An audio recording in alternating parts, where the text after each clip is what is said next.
A grande guerra contra os piratas fera finalmente começou. E é claro que a rapaziada não conseguiu manter o disfarce por 5 minutos e já partiu pra porrada. Mas antes mesmo de chegar no Kaido, o Luffy e o Zoro vão conhecer um inimigo que vai fazer eles terem pesadelos. A baleia da Shinobu tava sendo devorada pelas cobras do Kanjuro, mas o Kawamatsu corta elas no meio. A Robin fala que eles precisam salvar o Momo, e o Gado Supremo já foi atrás dele com seu Skywalk. O Chopper avisa que o Kanjuro era um espião inimigo e o Luffy quase teve um treco. O Sop usa um Midoribushi Shuriken de plátano pra tentar derrubar a garça, mas o cabelo menstruado rebate facilmente. Só não esperava que o Sanji ia aparecer em cima dele, metendo logo uma voadora. Mandou uma sequência de chutes e se esquivou das pinceladas do Kanjuro. Ele caiu lá de cima e tentou subir de novo, mas o Kanjuro começa a rodar o cabelo igual um louco e faz uma nuvem negra enorme. O Kinemon grita pro Sanji voltar, porque essa é uma técnica que eles nunca viram antes. E começou a chover flechas negras por todo lado. Essa era a chuva da noite. E a rapaziada foi obrigada a sair correndo pra não ser pega pelas flechas. O Frank e o Zoro saem quebrando todas que vinham na direção do Sunny. A Nami acabou tropeçando em uma flecha e tava prestes a virar espetinho, mas o Sanji se joga na frente dela, falando que ele é o único que pode atravessar uma flecha no coração da Nami e da Robin. O Rainen Tonosuke chorava, pedindo pro Kanjuro parar com isso, senão vai todo mundo morrer. Mas era exatamente isso que aquele desgraçado queria. Disse que o Oden e a Toki apenas adiaram em 20 anos a morte desses lixos, e que o mais engraçado de tudo é que o líder desse bando de samurais em busca de vingança é só um moleque chorão com medo de altura. Aí eu vou ter que concordar com ele. Os bainhas vermelhas continuavam cortando todas as flechas, tentando ir atrás do Momonosuke, enquanto o Kanjuro ria da desgraça dele. Só que um milagre acontece e o pivete decide fazer alguma coisa de útil. Gritou pra todos os seus seguidores não se preocuparem com ele e focarem só em arrancar a cabeça do Kaido e do Orochi pra salvar o país. Aí o Luffy já dá um sorrisão e todo mundo fica cheio de orgulho, sem acreditar que ele agiu como um homem de verdade pela primeira vez. O macaco de borracha grita que ele não passa de um pirralho nojento e tarado que só sabe dar ordens nos outros, e mandou ele dar um jeito de sobreviver porque vai voltar pra buscar ele. E quando o Luffy fala que ele é seu amigo, o moleque começa a chorar horrores. Depois disso ele foi levado de vez e os piratas partem rumo a Onigashima. O Frank avisa que um dos navios inimigos tá fugindo, mas o Luffy fala que pode deixar porque eles estão indo pro mesmo lugar e é só afundar eles depois. E ficaram surpresos quando descobriram que o capitão já tinha afundado outro navio. A inútil da Shinobu chorava igual uma criança, pedindo desculpas por ser uma fracassada. Se fosse eu, jogava ela pra virar comida de tubarão só de meme. Até porque com essa gordura toda ela ia alimentar os peixes por um mês, né? Os bainhas vermelhas estavam felizes de rever o Denjiro, e o Raizo pergunta o que diabos aconteceu com o rosto dele. Ele ficou tão puto e frustrado quando o mestre Oden morreu que acabou virando uma outra pessoa, mas disse que isso era uma longa história. Perguntaram se tinha alguém ferido, mas os samurais não caíam tão fácil assim. O Law manda eles vazarem do navio dele, porque isso aqui não é uma reunião de samurais. Só que todos agradecem por acolher eles, e o cirurgião fica pistola. O Kid grita pra não deixar os chapéus de palha saírem na frente, e do nada uma bola de canhão chega destruindo um dos navios aliados. E ela tava vindo daquele navio que fugiu, mas eles tinham canhões de longa distância que eram simplesmente assustadores. Isso porque as armas de Wano são as melhores do mundo. Os piratas feras se gabavam, falando que vão acabar com todos eles, e foram atingindo um navio atrás do outro, diminuindo cada vez mais as tropas. O Luffy manda irem atrás deles, e o Kid não tava nem aí pra quantos navios samurais iam afundar, mas se continuasse assim, ia todo mundo afundar antes mesmo de chegar em Onigashima. Um maluco com cara de periquito comemorava, falando que agora acabou pra eles. Todos os lazarentos riam como se já tivessem vencido a guerra, mas do fundo do mar vem um guerreiro lendário, mandando um karatê dos homens peixes, e abriu um buraco e atravessou aquele navio de guerra gigante. O Luffy tava tentando entender o que tava acontecendo. O homem peixe usa um Murasame, que destrói todos os canhões de longa distância que eles tanto se orgulhavam. Ninguém tava entendendo nada, e a Robin fala que talvez um fantasma de um bebê que morreu afogado esteja matando eles. Nem um pouco macabra, graças a Deus. Os chapéus de palha se aproximam do navio afundado, e o guerreiro aquático fala que ele nasceu no distrito dos homens peixes, no reino Ryugu. A rapaziada já tava animadona, porque o seu mais novo companheiro chegou. Esse era ninguém menos que Jinbe, o cavaleiro do mar. Uma recompensa de 438 milhões de beris. O Law e o Kid estavam completamente incrédulos que esse monstro ia se juntar aos Mugiwaras, e a rapaziada comemora como se tivessem ganhado na loteria. O Tritão fala que ele tá de volta, assim como ele prometeu, e tá aliviado que chegou a tempo pro combate. O capitão corre pra dar um abraço no malandro, e o cara é tão querido que a tropa toda chorou quando ele chegou. E sem dúvidas um Eishichibukai é um baita reforço pro bando, né? Ele fala que demorou porque teve que cuidar de uns feridos dos piratas do sol. A Carrot achou que nunca mais veria ele, depois que ele ficou pra trás em um Holy Cake. Mas lá o Luffy disse que agora era seu capitão e ordenou que ele voltasse com vida. Lembrou de quando eles se conheceram na prisão de Impel Down, quando o Luffy salvou o Homem-Peixe que jurou que podia ajudá-lo. Depois disso, o Jinbe arriscou a própria vida pra proteger o Luffy do Akainu, e também salvou o Pivete quando ele tava depressivo depois que o Ace virou Donuts, e principalmente quando o Luffy ia morrer por perda de sangue. O Jinbe foi o único da ilha que se ofereceu pra doar seu sangue, e agora esse era o novo timoneiro do bando. A gente já viu que esse caba tem habilidade porque ele simplesmente surfou com o navio em uma onda gigante. Eles decidem brindar pra celebrar a chegada do Jinbe, mas o Sanji fala que nem tem bebida no navio. Só que o Zorão, com seu olfato aguçado, sente cheiro de bebida vindo de Onigashima. O cozinheiro de boteco fala que isso é só o cheiro de água do mar, mas o Luffy também tava sentindo o cheiro de carne fresca. O Calvomon tenta fazer uma reunião estratégica com o bando do Luffy, mas o Lau fala que nem adianta, porque aqueles lá não pensam não. Do nada o Shishilian chega voando, falando que precisa das instruções estratégicas do Lau. Ele ia liderar os Minks, enquanto o velho Ryo liderava os samurais. E o Lau já tava puto que esses jumentos não paravam de se reunir no navio dele. Eles falam que é impossível entrar na ilha de barco porque tem muros enormes, e o único jeito de entrar é pelo portão da frente. Mas eles conseguiram as plantas com aquele carpinteiro safado, e descobriram que tem uma pequena entrada secreta nos fundos. Então eles vão entrar escondidos e surpreender o cachaceiro do Kaido, que vai tá bêbado no banquete. Esse era o grande plano do Kinemon. O Denjiro fala que ele é muito engraçado e pergunta qual é o verdadeiro plano, porque é claro que esse plano infantil era só pra enganar o Kanjuro, né? Mas o Kinemon nunca tinha falado tão sério na vida, e ficou em choque quando acharam que ele tinha um plano melhor que esse. Então Lau salva essa anta e começa a explicar um plano de verdade. Disse que se os inimigos perceberem o ataque, vão focar nos 9 bainhas vermelhas, além dele, do Luffy e do Kid, que são 3 capitães. E diz que eles podem bolar o melhor plano do mundo, que não vai adiantar nada, porque aqueles 2 idiotas vão chegar quebrando tudo pelo portão principal. Então diz que esses idiotas vão ser a isca perfeita, já que eles são fortes o bastante pra ganhar tempo. O Kaido vai mandar quase todos seus capangas pra parar eles no portão principal. Aí sim eles vão aproveitar pra passar pelas montanhas com pouca vigilância. Mas geral ficou em choque quando ele diz que quem for pela montanha também vai ser a isca. Ele diz que os bainhas vermelhas iam pelo mar, mas um navio normal seria pego pelos redemoinhos. Por isso eles vão por baixo d'água no Polar Tang. Sem contar que o poder do Lau vai botar todo mundo dentro da ilha em um piscar de olhos. Agora sim eles vão se preparar pra verdadeira batalha. E o cara de pau do Kinemon meteu o louco, falando que vai ser exatamente como ele planejou. Lá no portão Toril, o Sop se assusta quando vê que aquilo era uma fortaleza. Os guardas estavam loucão de cachaça no cérebro e o Zoro queria muito se juntar a eles. Perguntam se o Luffy quer mesmo invadir essa fortaleza, mas o moleque fala que vai destruir todos que ficarem no seu caminho. E no final a cabeça do Kaido e toda a bebida dele vão ser dos Mugiwaras. O guarda percebe o navio inimigo e atiram bolas de canhão, mas o novo timoneiro desvia de todas elas com a maior facilidade do mundo. O Frank arremessa a âncora e prende ela no portão. A Nami fala que nunca viu um navio se mover assim, e eles não sabiam se o Jinbe era muito habilidoso no timão ou só era louco mesmo. E desse jeito eles saíram do alcance dos canhões. O Sanji e o Zoro partem pra explodir as bolas de canhão no ar, e o capitão chega mandando um Gatling Gun pra derrubar 30 malucos de uma vez. Um ogro gigante tenta meter uma paulada no Luffy, mas se ele caísse pra um simples guardinha desses, não conseguiria nem chegar perto do Kaido, e devolveu um Gomu Gomu no Pistol, que deformou a cara do maluco. Os capangas mandam uma chuva de balas, mas o Zoro fatia todas. Pulou em cima deles e meteu um Nitoryu Takanami, que arrebentou aquele bando de otários. O Brook tava completamente cercado, mas usou um Soul Solid pra congelar e transformar todo mundo em iceberg. A Robin usa suas 1000 flores, mãos gigantescas, que não fazia nenhum sentido, porque ela criou 2 pernonas enormes pra pisotear geral. E queria eu estar no lugar desses caras sortudos pra ser pisado pela Robin.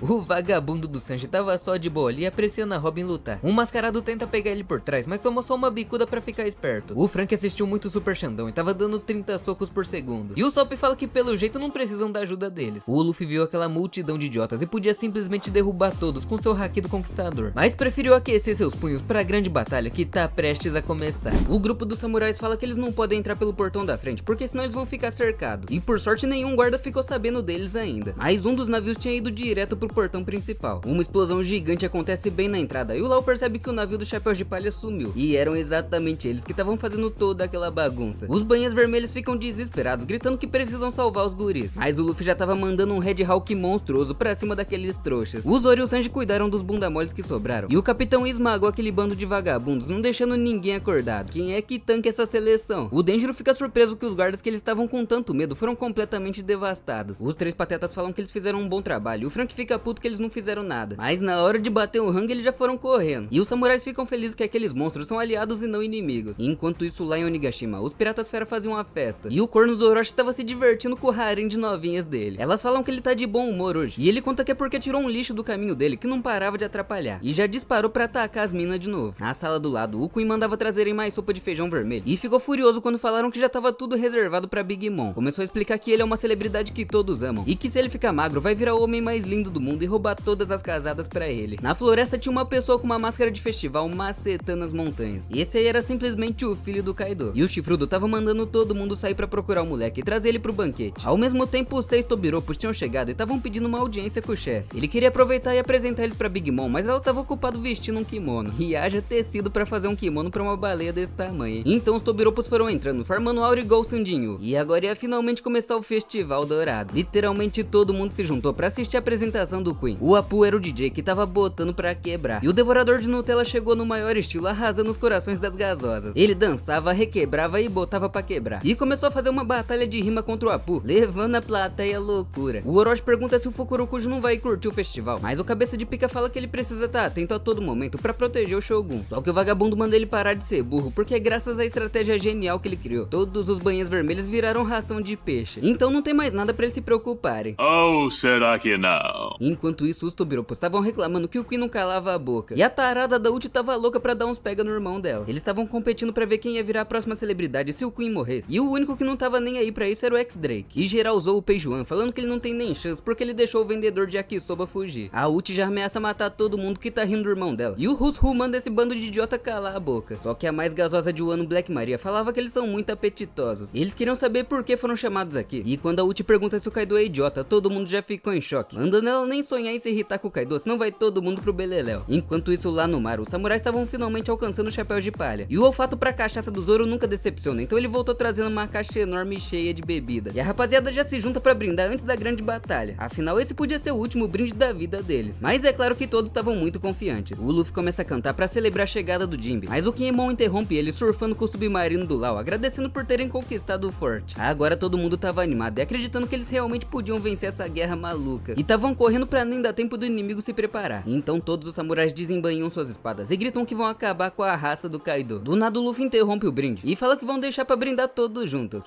de um banquete quando eles derrubarem o Kaido e a Big Mom. Então eles deixam a cachaça pra depois e voltam pro navio pra seguir os samurais. O Kid já manda os fracotes saírem do caminho porque é ele que vai levar a cabeça do Kaido e vai pendurar na proa do navio pra todos verem que ele é o pirata mais forte do mundo.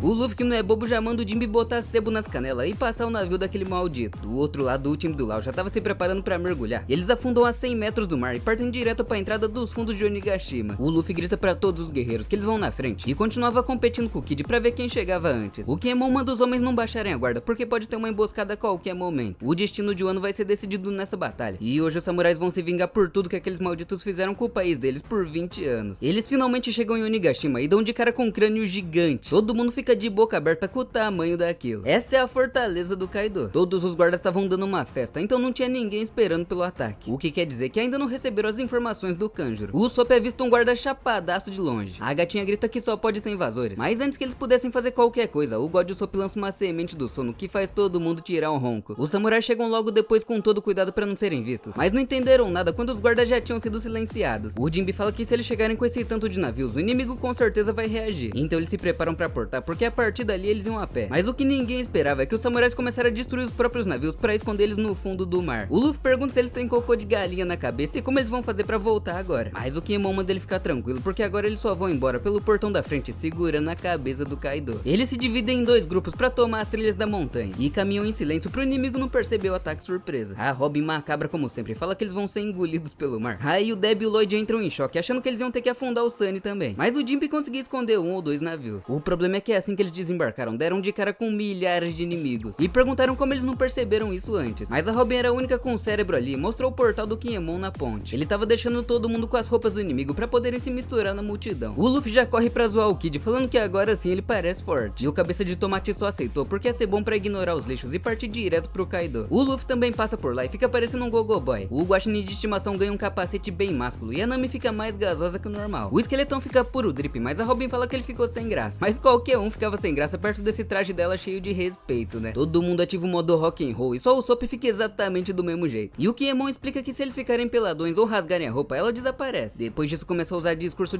no Mi pra motivar os guerreiros, falando que o inimigo tem muito mais soldados, mas eles têm muito mais garra. E todos devem voltar vivos depois de acabar com a raça dos piratas fera. Lá no palácio, o Orochi tava louco pra fazer maldade. Ainda mais depois de entregarem um cabaré cheio das do Job na mão dele. Esse cabeçudo tava despreocupado porque o Kanjuro tinha contado todo o plano dos banhas vermelhas antes. E ele mandou explodir todas as pontes e aniquilar todos os samurais de uma vez. O que ele ainda não sabe é que os samurais estavam vivinhos da Silva e já estavam até em Onigashima pra comer o toba dele. O Kinemon lembra de todo o inferno que eles passaram na mão desses lixos. E a grande invasão finalmente começa. Os 5.000 soldados se dividem e vão cada um pra um lado, enquanto os banhas vermelhas iam até o castelo por baixo d'água com o Polar Tang. E todos os piratas feras estavam distraídos com o show do Queen, então não faziam nem ideia desse ataque surpresa. Antes do ataque, o Frank fala que tem uns brinquedinhos pra usar contra os inimigos. E os chapéus de palha ficam animadões, mas o bando bando do Kid tava indo na frente e cagando pro plano, falando que não tá nem aí pros samurais e só quer a cabeça do Kaido. E você vê que os caras são burro mesmo, quando até o Luffy tá seguindo o plano e eles não. E o Zoro vai atrás do capitão que tava tentando impedir o Kid. Enquanto isso, as gatinhas fera continuavam rebolando na balada do Queen. Lá embaixo, os capangas não conseguiam acreditar que tinham que ficar de guarda logo no dia do festival. Mas pelo menos eles tinham bebida e nenhum samurai ia chegar até ali. Mas foi só eles falarem que do nada o Kanjuro aparece. Eles acham que ele é um dos banhas vermelhas e ao invés de explicar, o cabelo menstruado simplesmente fatia eles. E ele só não contou a mudança de plano pro Orochi porque ele tava perdido nesse labirinto junto com o Momonosuke. O Luffy corria a milhão atrás do Kid, mas ele já tava camuflado no meio daquele bando de bêbados. É claro que o Zoro também já tinha se perdido do Luffy, e dá pra ver que ele tava focado na missão quando o maluco ofereceu o Goró pra ele. Ele recusou porque tava procurando o chefe. Lá no navio tava todo mundo reclamando que o Frank tava demorando demais, mas ele manda eles ficarem tranquilos porque vão alcançar todo mundo rapidinho, já que ele lançou um rinoceronte negro turbinado pra disparar 300 km por hora, junto de um tanque de guerra comandado pelo Guaxinim e pelo Narigudo pra explodir geral. A rapaziada fica maluca quando o Jinbe conta que o Luffy foi impedir o Kid, e mais ainda quando contou que o Zoro foi atrás dele, porque um só ia piorar as coisas e o outro ia se perder. Mas hoje certamente não era o dia de sorte do Sanji, porque ele tava louco pra entrar naquele tanque junto com as gatinhas, mas a balofa da Shinobu ocupava o lugar de 3 pessoas e não sobrou nada pro Betinha. Ele ainda gritou pro Sop trocar de lugar com ele, mas ele não era atirador, não podia substituir o Narebas. Pro Frank também não sobrava nada, já que ele queria dar uma carona na garupa pra Robin, mas quem foi com ele foi logo o esqueletão maldito. Então eles combinam de se encontrar no fundo da ilha. O Gado Supremo tenta ficar pelo menos com as migalhas e chama a Robin pra ir junto com ele, mas ela recusa porque ele ia se sujar todo no topo do tanque e preferiu ir com o Jinbe. É isso que sobra pro Beta. E logo atrás dele estava o filho do Kaido só na espreita. Enquanto isso, os Tobiropos estavam quase saindo na porrada, já que qualquer coisa que falavam, a Uchi ficava boladona achando que era com ela. E um subordinado vai finalmente chamar eles pra se encontrar com o Kaido. Os capangas estavam impressionados com o tanto que o Zoro aguentava beber. Pelo jeito ele já tinha esquecido da missão de procurar o Luffy, mas na verdade ele tava só acumulando mais ódio contra esse povo nojento, que não parava de zoar o pessoal de Ebisu e de Okobori, que nunca vão beber uma bebida decente na vida. E já que eles gostavam tanto daquela bebida assim, começou a afogar um maluco com tanta bebida. Os caras do lado tentam impedir, mas ele dá só uma piscadinha com o haki do Conquistador, que bota todo mundo pra dormir, e manda os outros não se preocuparem porque eles só desmaiaram por beber demais. Enquanto isso, Luffy saía gritando no meio da festa e subindo na cabeça dos outros, perguntando se viram um cara de bunda por aí. E com ele foi a mesma coisa que o Zoro. Já tava louco pra comer aquele banquete de carne que os piratas fera ofereceram, mas os vagabundos também estavam zoando, falando que ali tinha mais comida que o povo de Okobori jamais vai comer na vida. Então ele lembra da Otama que não comia nada há meses, e o único dinheiro que ela conseguiu pra comprar arroz no aniversário de 8 anos dela, ela foi lá e deu tudo pro Luffy. E enquanto ela passava fome, esses vermes até desperdiçavam comida e jogavam toda a sopa pro alto porque não combinava com cachaça. O Luffy só lembra da Otama chorando de tanta felicidade por comer aquela sopa pela primeira vez, e não aguentou quando viu aqueles lixos jogando tudo no chão e falando que vão dar comida podre pros pobres da cidade. Será que ele vai conseguir se segurar pelo bem do plano ou já vai arrebentar a fuça de todo mundo agora mesmo? O Zoro desiste de procurar o Luffy porque era mais fácil encontrar o Kaido e se encontrar com o capitão lá. Dois cachaceiros chamam o Zoro pra tomar uma, mas ele pergunta onde tá o Kaido e os caras começam a rir achando que ele queria ir beber com o chefe. E falando no diabo, os Tobiropos estavam se reunindo agora mesmo com ele. Chegando lá, a Uchi, que tava louca pra mandar o Kaido pro quinto dos infernos 5 minutos atrás, começou a gritar que tava com muitas saudades do chefe. O Chifrudo pergunta por que eles ainda não começaram a beber, mas o Sasaki fala que eles querem beber com ele, não com os fracassados lá de baixo. Então hoje eles vão beber até o Toba dizer chega. Antes o Kaido queria apresentar eles pra Big Mom, que já tava se afogando em mais sopa de feijão vermelho igual uma baleia jubarte. A Uchi volta pra personalidade de barraqueira dela e pergunta por que demoraram tanto pra chamar eles, mas o Kaido fala que nem foi ele que chamou os guris. Na verdade tinha sido o King, que sabia que eles não iam vir se soubesse que foi ele que chamou. Principalmente o Rushu e o Sasaki, que eram capitães das próprias tripulações e agora querem o lugar dele de celebridades. Os cabas estavam quase saindo na porrada ali, por incrível que pareça, quem teve que parar eles foi o próprio Kaido, falando que hoje é dia de encher o rabo de cachaça e não de arrancar a cabeça um do outro. E o King fala que chamou eles por causa de um imprevisto. Uma menina esquilo chifruda chega voando, trazendo a agenda do Kaido, falando que daqui a pouco ele tem que beber com as celebridades no palco do Queen, fazer um discurso ao lado do Orochi e anunciar a mais poderosa aliança entre os piratas fera e os piratas da Big Mom. E por fim, um grande pronunciamento do chifrudão que vai chocar o mundo. Mas antes ele passa a importante missão pros Tobiropos encontrarem o filho dele, Yamato. Só que enquanto a Black Maria ficou honrada, a Uchi fala que essa missão é um saco. E o chefe fala que se eles cumprirem a missão, vão ter o direito de desafiar uma celebridade que eles quiserem pra tomar o lugar se vencer. Ah, e o King e o Jack falam que não tem problema nenhum, porque eles se garantem na porrada. Enquanto isso, lá na festa, aqueles vermes continuavam desperdiçando comida, jogando a sopa no chão e nadando bem na frente do Luffy, que tava pistola. Os piratas do Kid chegam na maior marra, mandando todo mundo sair da frente, porque eles querem ver o Kaido. E os capangas falam pra eles esperarem, porque daqui a pouco o chefe aparece no palco. Só que o Kid começa a esmagar a cabeça de um maluco e solta um haki do Conquistador só pra assustar, falando que o mestre Kaido cuidou muito bem dele, então ele precisa ver ele pessoalmente pra agradecer. E aquele disfarce do Kinemon era ótimo, porque eles podiam passar no meio daqueles idiotas ilesos até o Kaido. E esses quatro estavam indo na maior convicção que podiam solar aquele monstro sozinho. E falando em solar, o Zoro obviamente tava mais perdido que piolho na cabeça de careca. E depois de rodar tudo, voltou pro mesmo lugar. Os dois soldados oferecem mais bebida e comida pra ele. E o Zorão fala que parece uma delícia. Mas a fuça estragada daqueles dois tava azedando a comida. Aí eles jogam tudo no chão e perguntam se o maluco quer brigar. Mas tomou só uma massagem na barriga e o outro quase teve o crânio explodido. Pra piorar, o homem ainda joga o palhaço em cima dos caras que estavam bebendo só de boa. E eles também vão pra cima enquanto pisam na comida e falam que vão arrancar a cabeça do cabelo de mato. E falam que tá de saco cheio, então vai dar uma surra neles. Do outro lado, o Luffy também grita perguntando por que não falta comida pra vermes como eles. Aí só de meme, ele foi lá e começou a comer toda a sopa de feijão, falando que não existe nada mais gostoso que isso. Os lazarentos falam que já que é assim, vão enfiar tudo na goela dele. E antes que eles fizessem qualquer coisa, o moleque já puxou tudo pra ele. Começou a gritar que não é justo a Tama não ter nada pra comer, enquanto esses lixos jogam comida fora. Comprou o curso do Renato Cariani e começou a fazer uma super digestão pra voltar a ficar trincado. Só que um verme chuta a panela, falando que é só uma sopa de feijão barata. Aí o Luffy já sopra o dedão e enche o punho pra meter um elefantogan, que manda todos aqueles malditos voando pra longe. Ainda esmagou um otário igual no jogo da marmota. Do outro lado, o Zoro também deu conta daqueles cornos, mas não tinha chamado tanta atenção igual o capitão. E quando viu uns malucos correndo desesperados, tinha certeza que o Luffy tava por ali. Até o Kid ficou incrédulo, perguntando o que esse moleque tem na cabeça, mas usou ele como distração pra ir direto até o Kaido. O Zoro fala que precisa acalmar o Luffy pra não estragar o plano do Kinemon, e usou a Ema pra simplesmente partir aquela torre inteira no meio. Todo mundo que tava nela começou a despencar junto com a torre. Esse é o poder da nova espada do Zorão. Imagina uma dessa bem no meio do peito do Kaido. Ele chega falando que finalmente achou o Luffy, pergunta por que ele não consegue agir discretamente, mas ele não tinha muito lugar de fala não. O Luffy fala que não esqueceu do plano, mas ficou puto quando aqueles miseráveis desperdiçaram a sopa de feijão. Então o Zoro concorda que eles merecem ser fatiados. Lá de cima, o Queen pergunta que bagunça toda é essa. E o cara de bunda do bando do Kid queria saber por que eles estão tão irritados por causa de uma sopa de feijão. E o cabeça de tomate fala pra deixar eles aí e continuar. O Luffy e o Zoro riam porque agora eles estavam satisfeitos e começaram a meter o pé de lá antes que fossem descobertos. Não é por nada não, mas eu acho que tá meio tarde pra isso, né? Lá de cima o Apu não conseguia acreditar no que tava vendo e começou a fazer uma batalha de rima com o Queen pra contar sobre o chapéu de palha. Só que no meio do caminho, o Kid reconhece a voz do Apu, que traiu a aliança deles e se juntou ao Kaido. Os dois patetas são cercados e iam ter que lutar. E depois de encarar muito, o Queen finalmente percebe que aqueles eram o Luffy e o Zoro. O macaco de borracha dá um porradão que arremessa geral pra longe. E o Zorão dá um corte pra todos os lados que quase fatiou Nigashima no meio. Só agora os piratas feras ficaram sabendo que eles fugiram da prisão. E o Queen fala que isso não faz o menor sentido, porque o diretor Babanuki tinha ligado agora há pouco, falando que o Mugiwara tava atrás das grades. Ele só não sabia que o barriga de elefante tava sendo controlado pelo Otama. Então o Balofu manda capturarem aqueles dois. E quem conseguia poder tomar o lugar de um dos 6 Tobiropos. Rapaz, tá todo mundo querendo o cargo um do outro, cê tá maluco. Enquanto isso, os próprios Tobiropos nem sabiam disso. Estavam só procurando pela Yamato pra conseguir uma recompensa maior ainda. E o Queen fala que ele mesmo vai eliminar um dos Tobiropos pra dar um lugar pro vencedor. Aí é claro que todos esses remelentos ficam animadões, achando que tem alguma chance de derrotar os crias. O Kid já tinha ignorado completamente o plano e foi lá em cima pra confirmar que aquele maldito era o Apu. Tava lembrando de quando ele se reuniu com esse maluco e o Hawkins pra formar uma aliança, mas o Braços Longos destruiu o covil inteiro e eles estavam prontos pra arrancar a cabeça um do outro. Até que um meteoro cai do céu, reclamando que não conseguiu morrer mais uma vez e falando que tava com inveja do velho Barba Branca que conseguiu achar um jeito de morrer. Esse era simplesmente o Kaido, que tinha acabado de pular de Skypiea, mas não sofreu nenhum arranhão. Tava furioso com o Luffy e o Lau, que estavam se achando só por derrotarem um Chichibukai fracote como o do Flamingo, e iam pagar por se meterem nos seus negócios. Mandou avisar aqueles piratinhas meia boca que eles não passam de peixes pequenos, assim como o Kid, que tava todo esbagaçado dentro da cela e já tinha perdido até o braço. Mas agora ele tava de volta e cheio de ódio, querendo derrubar um por um, começando com a Apu. O Zoro grita pra eles ignorarem a briga e ir direto pro castelo do Kaido. Um capanga imbecil tenta impedir, mas foi partido no meio junto com a lâmina dele. E o Luffy mete uma porrada que deixa um marmanjo até banguelo. Só que aí só tinha usuários da fruta Smile, já que esse era um castelo de um Yonkou. O capitão mete uma porrada que derruba um urso, mas eles começam a ouvir a música do Apu e acham estranho. Do nada o esquisito bate no peito e lança uma rajada que acerta o Luffy igual um soco. Ele não entendeu foi nada de onde foi atingido. O Zoro também é cortado do nada, sem ninguém ter chego nem perto dele. Os dois não conseguiam se aproximar e o Apu tava louco pra pegar a vaga de Tobiropo. Então o Zoro pega o Luffy e mete o pé de lá, porque se eles ficarem cansados aqui, não vão ter energias pra lutar contra o Kaido. Os guardas cercam eles e um ia meter um mordidão da raposa, mas o Luffy retoma consciência bem na hora e ele que morde a fuça do bicho. Disse que não fazia mais sentido continuar com aquele disfarce, já que só atrapalhava na luta. Então os dois voltam ao normal e correm pra sair de lá de novo, mas o Scratchman e a Apu manda eles desistirem porque estão no alcance dele. Deu um golpe que corta o peito do Zoro mais uma vez e explode o boga do Luffy. Os dois piratas mais fortes do Chapéu de Palha estavam sendo completamente encurralados por um macaco dos dentes tortos, já que não sabiam como se defender do poder dele, que atacava com a música. E o Kid marchava direto até o Apu, que tava brincando com aqueles dois. Mais um pouco eles iam acabar virando sardinha. O Killer fala que a identidade dele também vai ser revelada, mas o capitão não quis nem saber e meteu uma chuva de raios roxos que começou a atrair tudo que era de metal na ilha. Todas as panelas, espadas e até os tubos de encanamento estavam sendo puxados, e ninguém conseguia acreditar em todo esse poder. O próprio Apu tava tremendo no frio quando viu o Kid montando um braço robótico gigante e chamando ele de traidor miserável. E o cabelo menstruado dá um sorriso de psicopata, gritando que a culpa é toda daquele lixo. Partiu pra cima falando que vai mandar ele direto pro inferno, e deu um Punk Gibson que simplesmente afundou a fuça do Apu na parede igual um mosquito. O Luffy fica de boca aberta sem acreditar, e o Kid risca o primeiro nome da sua enorme lista de vingança. Meu parceiro, agora o circo vai pegar fogo. Eu não queria admitir, mas aqui o Kid salvou o Luffy e o Zoro de serem humilhados pela Apu. Se você quer que eu traga o próximo episódio o mais rápido possível, já arrebenta o botão do like e se inscreve no canal se não for inscrito, pra gente bater 1 milhão de inscritos até o final do ano. Faltam só mais 802.500, eu acredito. Aproveita pra assistir esse próximo vídeo aí na tela que tá insano. Eu vou ficando por aqui, valeu e falou. One Piece,